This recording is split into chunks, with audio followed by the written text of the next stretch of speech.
नमस्कार, मैं सुमन मिश्रा, कैमरामैन अश्विनी मिश्रा और अपने टैक्सी से अल्ताफ और आशीष सक्सेना के साथ हमने आपसे वादा करा था कि चुनाव 2022 एक चर्चा में हम प्रतिदिन किसी न किसी एक व्यक्तित्व को अपने यहाँ आमंत्रित करेंगे।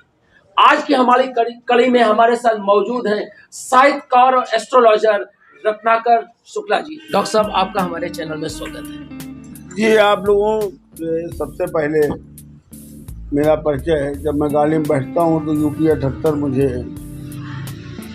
प्रथम दृष्टया सबसे पहले दिखाई देता है। जी सर। और आपने दो परिचय दे दिए, एक ज्योतिषी के और एक साहित्यकार के। जी। तो 2022 के चुनाव पे 4 पंक्तियां सबसे पहले मैं जरूर डॉक्टर साहब, जरूर सुनना चाहेंगे और हमारे दर्शक भी सुनना चाहेंगे कि लोग भ्रमित हैं आकाश में लाली का समय। जी। जिस समय सूर्यास्त होता है और सूर्योदय होता है उस समय लाली होती है। जी। तो लोग भ्रमित हैं आकाश में लाली का समय है, अभी मुश्किल है जानना किसे मिला अब है। क्या बात है डॉक्टर साहब, बहुत बढ़िया। लोग भ्रमित हैं आकाश में लाली का समय है, अभी मुश्किल है जानना किसे मिला अभय है। अंधेरों और उजालों की अभी सांसें थमी हैं। जी। अंधेरों और उजालों की अभी सांसें थमी हैं। ये सूर्य अस्त हो रहा है या सूर्य उदय है, ये सूर्य अस्त हो रहा है। क्या बात है, ये सूर्य अस्त हो रहा है या ये सूर्य उदय है। बहुत बढ़िया बात कही है डॉक्टर साहब। उत्तर प्रदेश चुनाव को, विधानसभा चुनाव को आप किस दृष्टि से देखते हैं? ज्योतिष की दृष्टि से अगर देखा जाए तो सबसे पहले तो मैं आप लोगों को 2 सितंबर 2019 में ले चलता हूं, जहां से गोचर का लॉर्ड हुआ था चंद्रमा। जी।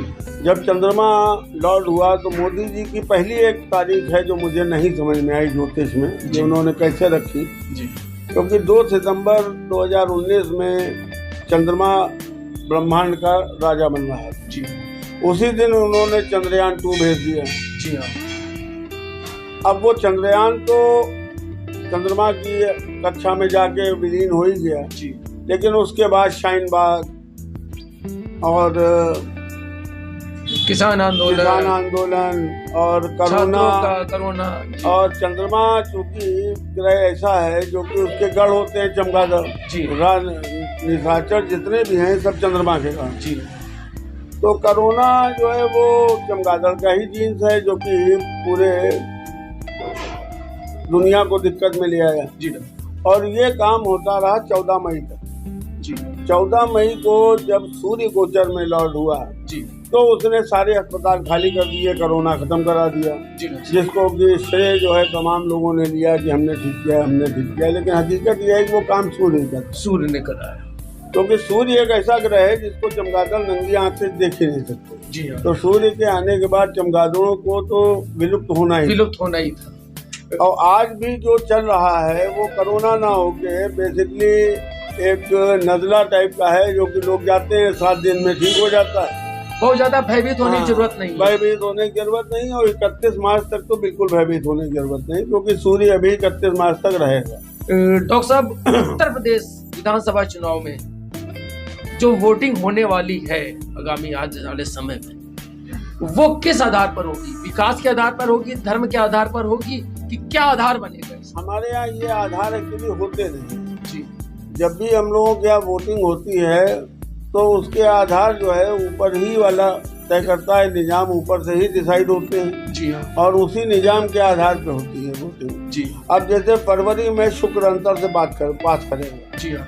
तो 2 फरवरी से जैसे ही शुक्र आएगा गोचर में, जी, वैसे ही पूरा प्रदेश जो है भगवा हो जाएगा। क्या बात है। और आज की तारीख में जो लोग भी आपको दिखाई दे रहे हैं बीजेपी के खिलाफ और एक माहौल सा बना हुआ है, वो सब विलुप्त हो जाएगा, क्योंकि शुक्र आते ही वो बीजेपी की तरफ बढ़ेगा। बहुत बढ़िया बात कही है कि 2 फरवरी के बाद एकदम से सब कुछ भगवामय हो जाएगा। बहुत अच्छी बात है। और ये मार्च के महीने में जो वोटिंग होगी उसमें बीजेपी को नुकसान उठाना पड़ेगा। अच्छा।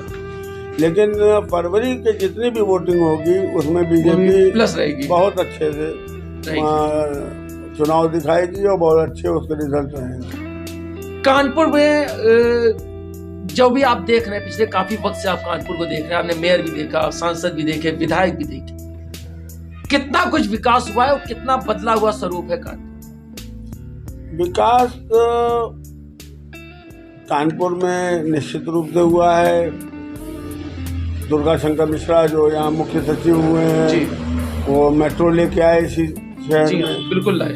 और वो कानपुर विकास प्राधिकरण के उपाध्यक्ष भी रहे, तो उन्हें कानपुर से विशेष लगाव रहा हमेशा। तो जब वो अर्बन सेक्रेटरी थे तो उन्होंने कानपुर में कई योजनाओं को शुभारंभ किया और कानपुर के लिए उन्होंने विशेष रूप से किया। पिछले काफी वक्त से कानपुर में रोजगार एक तरीके से घटा है, क्योंकि कई बड़ी फैक्ट्रियां कानपुर के अंदर से बंद हुई है। डंकस बंद हुई है, लोहिया बंद हुई है, स्टारलिंगर बंद हुई है, लाल बिल्ली काफी वक्त से बंद है, और भी कई फैक्ट्रियां। एक भी नई फैक्ट्री चालू नहीं हुई। क्या सिर्फ मेट्रो को ही हम विकास मान लें? क्या मेट्रो को विकास नहीं मानेंगे, लेकिन जो हमारे भारतीयता की एक मानसिकता है भारतीयों की, और जो हमारी एक बहुत कम आय में सुखी जीवन जीने की हमारी एक प्रवृत्ति है, उसकी वजह से दुनिया के नक्शे में हम हमेशा आगे रहे। हमने कभी भी मुसीबतों में जीना शुरू से हमें आता है। और कोरोना काल में जब पूरी दुनिया में तमाम जगहें बड़ी बड़ी फैक्ट्रियां बंद हो गई, लोग बेरोजगार हो गए, उनकी इकोनॉमी जो है जमीन पे आ गई, तब हमने उस समय भी हम अपने को स्टेबल करके, और कोरोना की जो आपदा काल था उसको हमने एक ऐसे काल में परिणत किया जब हम दुनिया के सामने परिलक्षित हुए। और बहुत बढ़िया डॉक्टर साहब ने बात कही है कि कम संसाधन में कैसे जीवन जिया जाता है, ये हिंदुस्तान ने पूरे विश्व को सिखा दिया है। कोरोना पीरियड में वो सब कुछ देखने को मिला है। कानपुर की जितनी भी विधानसभाएं हैं, उन विधानसभाओं में जितने भी प्रत्याशी, उनको आप किस दृष्टि से देखते हैं? लगभग आप सबको जानते हैं। देखिए, मैं ज्योतिषी के रूप में तो जितने भी राजनेता हैं, ज़्यादातर का मैं एस्ट्रोलॉजर हूँ। मुलायम सिंह जी का तो मैं बहुत ही अभिन्न रहा जी, और उनके साथ मेरी बहुत बैठकें हुई, नरसिम्हा राव जी के साथ, इंदिरा जी के साथ, चौधरी चरण सिंह जी के साथ। तो एक एस्ट्रोलॉजिकल माहौल में मैं हमेशा ज्योतिष करता रहा, और लोगों के साथ मैंने काफ़ी कुछ ज्योतिष के हिसाब से देखा है जी। इस देश में बनते बिगड़ते लोगों को और राजनीति को, रिवर्स साइकोलॉजी और रिवर्स पॉलिटिक्स जो होती है, किसी के लिए आज के समय में कुछ ना करना, सिर्फ ये कहना कि हम तुम्हें इनसे बचा लेंगे इसलिए तुम हमें वोट दो, ये एक रिवर्स साइकोलॉजी आजकल चल रही है जी। तो आजकल आदमी खुद क्या कर रहा है ये विषय पे कम बात होती है, बस ये होता है क्या कर रहा है, तुम्हारे ये दुश्मन है, ये समझाने में हिंदुस्तान में लोग लगे रहते हैं। किदवई नगर विधानसभा में आपका विद्यालय भी है, और किदवई नगर विधानसभा को आप काफी समय से देख रहे हैं। इस क्षेत्र में कितना विकास हुआ है और यहाँ के परिणाम क्या आने वाले हैं? किदवई नगर से मेरा सीधा संबंध इसलिए नहीं है कि मेरा विद्यालय है। किदवई नगर हमारी कर्मभूमि है जी, और ये मेरे पिता पंडित रमारतन शुक्ला जी ने ही बताया है जी, और इसके स्वप्न दृष्टा वही थे जी। और जिस समय किदवई नगर का निर्माण हुआ था, उस समय उन्होंने आर.के. पुरम का नक्शा जो है जी, वो वहाँ से लेके लगाया था। आपने देखा होगा किदवई नगर में कि हम लोगों की आज भी गाड़ियाँ कहीं जाम में नहीं फंसती है, क्योंकि वो एक सोच थी, एक उसके साथ उन्होंने बनाया था, और हर मकान के सामने एक प्लॉट दिया था, हर मकान स्क्वायर बनाया था प्लॉट, और जितनी भी रेस थी वो सब पार्कों में निकाली जी। तो एक सोच के साथ बना हुआ ये किदवई नगर है, और किदवई नगर शुरू से बहुत जीवंत रहा है, साहित्यिक, राजनीतिक, हर क्षेत्र में। किदवई नगर के क्षेत्र के लोगों को एक अस्पताल की बहुत ज्यादा रिक्वायरमेंट थी, वो अब तक पूरी नहीं हो पाई है। इसके पीछे क्या रीजन है कि आगे भविष्य में हो पाएगा? अस्पताल की जगह यहाँ संजय वन को दिया गया प्रायोरिटी कि ज्यादातर लोग जो है बीमार ही ना पड़े। पहले तो इतना पॉल्यूशन यहाँ हो ही ना, क्योंकि इसके मानचित्र में ही इतने ज्यादा पार्क, हरियाली और ये सब रखी गई है कि यहाँ बहुत ज्यादा प्रदूषण है नहीं शहर के बाकी जगहों की तुलना में। लेकिन अब अगर अस्पताल की बात है तो वो भी चल रहा है, क्योंकि जिस तरह से चल रहा है उससे आने वाले समय में मैं समझता हूँ एक अच्छा अस्पताल भी किदवई नगर को जरूर मिले। कानपुर की किदवई नगर विधानसभा के वोटरों से आप क्या कहना चाहते हैं प्लीज अक्सर? वोटरों कोई से, एक छोटा सा संदेश। वोटरों से तो मैं एक कविता के मार्फत एक छोटी सी बात कहूंगा नेताओं के लिए। प्लीज कि गिद्ध सी लंबी नाक है तुम्हारी। क्या बात है। गिद्ध सी लंबी नाक है तुम्हारी, गिद्ध सी ही तेज आंख है तुम्हारी, क्या बात, मगर तुम गिद्ध नहीं हो। क्या बात है, बहुत सुंदर।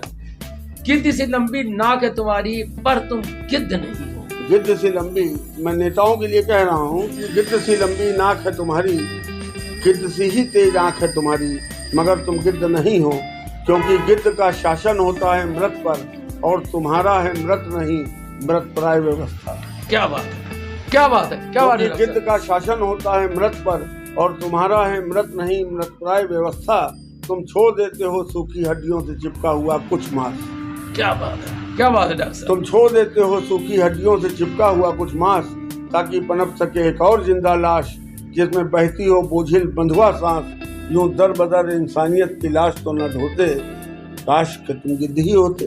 काश के तुम गिद्ध ही होते।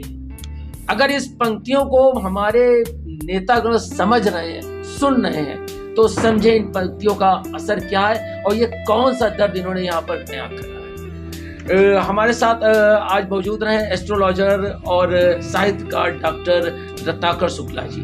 ऐसे ही एक साहित्यकार को हम और चुनेंगे इस शहर में और एक नई वार्ता करेंगे। ये चर्चा जारी रहेगी जब तक उत्तर प्रदेश विधानसभा के चुनाव समाप्त नहीं हो जाते।